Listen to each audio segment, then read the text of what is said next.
नमस्कार दोस्तों। Mummy inspired channel में आप सबका स्वागत है। आज मैं अपने ऑफिस से जल्दी घर लौट आई थी। रोज़ थोड़ा लेट आती थी। घर में घुसते ही सबसे पहले लॉन पर नज़र गई, जो बेतरतीबी से फैला था। मालिक कई दिनों से नहीं आ रहा था, चूँकि बगल वाली मिसेज वर्मा के यहाँ भी वही काम करता था। इसलिए वह मिसेज वर्मा के यहाँ पूछने चली गई। अंदर से आती परिचित हंसी की आवाज़ सुनाई पड़ी। उत्सुकता से खिड़की से अंदर झांका तो मेरे पति किशोर और दोनों बच्चे मिस्टर वर्मा के परिवार के साथ बैठे थे। वह भी मुस्कुराते हुए अंदर जाने ही वाली थी कि अचानक से वाक्य सुनकर रुक गई। उसने अपने पति के मुंह से जो सुना उसे सुनकर उसके होश उड़ गए। वो सोचने लगी कि मेरे पति मेरे बारे में ऐसा सोचते हैं। और फिर जो हुआ। 5:30 बजे वाली बस में चढ़ने में अलका सफल हो गई थी। खिड़की के पास वाली सीट पर बैठते हुए वह अपने बारे में सोचने लगी। हर रोज़ सुबह 9 बजे तक किशोर और दोनों बच्चों की ज़रूरतों को पूरा कर वह भागते हुए बस स्टैंड पहुंचती है। ऐसा नहीं है कि वह टैक्सी नहीं ले सकती, पर टैक्सी और बस के किराए में बहुत अंतर है। घर में काम भी है, लेकिन किशोर कार से ऑफिस जाते हैं। अलका तो गृह गृहस्थी में ही मगन थी। किशोर ने नया फ्लैट लिया, कार भी आ गई, तो किस्तें चुकाने के लिए किशोर के आग्रह पर ही उसने नौकरी कर ली। प्रतिभावान तो वह प्रारंभ से ही थी, इसलिए जल्द ही उसे एक अच्छी नौकरी भी मिल गई। आज और दिन की अपेक्षा वह थोड़ा जल्दी घर आ गई, वरना रोज़ शाम 7 बजे के पहले वह नहीं पहुंच पाती। घर में घुसते ही सबसे पहले लॉन पर नज़र पड़ी, जो बेतरतीबी से फैला था। माली कई दिनों से नहीं आ रहा था, चूँकि बगल वाली मिसेज वर्मा के यहाँ भी वही काम करता था। इसलिए वह मिसेज वर्मा के यहाँ पूछने चली गई। अंदर से आती परिचित हंसी की आवाज़ सुनाई पड़ी।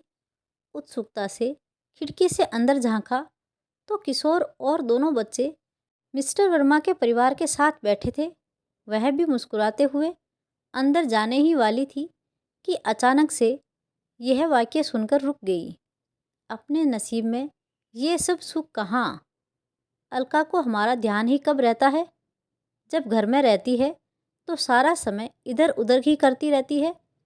इस तरह साथ में चाय पकौड़े खाए पता नहीं कितना समय हो गया। तभी बेटी रिया ने भी हृदय में दंस करते हुए कहा, सच में आंटी, आप कितनी अच्छी हैं। अपू और पूजा को कितना समय देती है। हम तो माँ के प्यार को तरस गए हैं। नहीं बेटा, ऐसा नहीं है।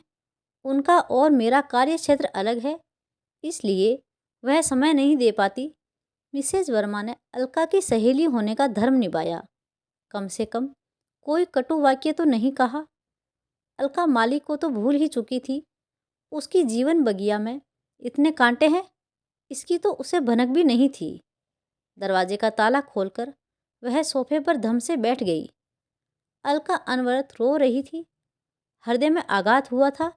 जिनकी खुशियों के लिए दिन भर मरती खपती रहती है, उन्हें उसकी परवाह नहीं थी।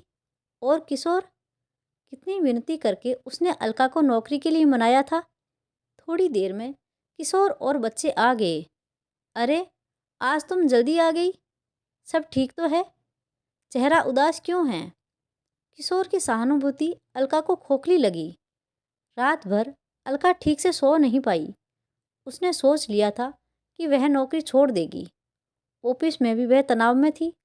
उसकी सबसे अच्छी दोस्त मेघा ने जब कूरेदा तो अलका ने रोते हुए सारी बातें बता दी। मेघा ने अलका को समझाया, तू 1 महीने की छुट्टी ले ले, इस्तीफा देने की ज़रूरत नहीं। हाँ, घर में कहना कि नौकरी छोड़ दी है। अगर तेरे पति ऑफिस में पूछताछ करते हैं तो मैं संभाल लूँगी। अलका छुट्टी की अर्जी मेघा को देकर घर पहुँची। करीब 3 बजे अलका घर पहुँच गई। काम वाली भी थी, जिसे अलका ने सिर्फ उन लोगों की सुविधा के लिए लगवाया था। उसको कल से काम पर आने को मना कर दिया। वह योजना बनाने लगी। वह ऐसा मकड़ जाल बुनना चाहती थी जिसमें उलझ कर ही उसके घर वाले सच को देख पाएंगे। नियत समय पर बच्चे और किशोर घर आए, लेकिन अलका को असमय देखकर बुरी तरह चौंक गए। बच्चों ने अपना सारा स्कूल का सामान इधर उधर फेंका और राधा राधा आवाज़ देने लगे। मैंने उसे छुट्टी दे दी है। क्यों? किशोर ने हैरान होकर पूछा। क्योंकि मैं कल से घर पर ही हूँ। मैंने नौकरी छोड़ दी है। तुम तो सब कुछ अच्छे से संभाल लेते हो और बच्चे भी माँ की ममता को तरस गए हैं इसलिए। न चाहते हुए भी उसके स्वर में तीखा व्यंग्य आ गया। उन्हें अचंभित छोड़ वह अपने कमरे में आ गई। दूसरे दिन सुबह ही उसने अपनी चालें चलनी शुरू की। दुख तो हो रहा था लेकिन ज़रूरी था। रिया और अभी को अपने सारे काम खुद ही करने पड़े। टिफिन में पराठा और सब्जी देख रिया ने पूछा, क्या ये ले जाना है? क्यों? क्या ये खाना नहीं है? अलका ने गंभीर स्वर में कहा। रोज ही बाजार का खाना लेने के चक्कर में साधारण खाना तो तुम लोग भूल ही चुके हो। बच्चे तो कुछ दिनों में ही सुधर चुके थे। किशोर सामान्य था। हाँ, उसने ऑफिस में कोई पूछताछ नहीं की थी। अलका के मन का एक कोना भीगा। चलो, मुझ पर विश्वास तो किया। हर महीने किशोर अपनी तनख्वाह का कुछ भाग बैंक में जमा करता था। उसने सोचा इस महीने से वो ये बंद कर देगा और उसे घर के खर्चों में जोड़ देगा। फ्लैट की किस्त, कार लोन, घर के नौकर का वेतन, लाइट का बिल, ये सब अलका ही भरती थी। जब उसने हिसाब लगाया तो चकित रह गया कि अलका कुछ पैसे छोड़ बाकी सारी तनख्वाह इन पर ही खर्च कर देती है। किशोर ने सोचा 1-2 महीने तो वह बैंक से निकाल कर चला लेगा, लेकिन आगे क्या होगा? किशोर गुस्से से भरा अलका के पास पहुंचा। वह कपड़े तह कर रही थी। किशोर ने गुस्से से पूछा, कम से कम नौकरी छोड़ने से पहले एक बार मुझसे पूछ तो लिया होता। अलका तो इसी दिन का इंतज़ार कर रही थी।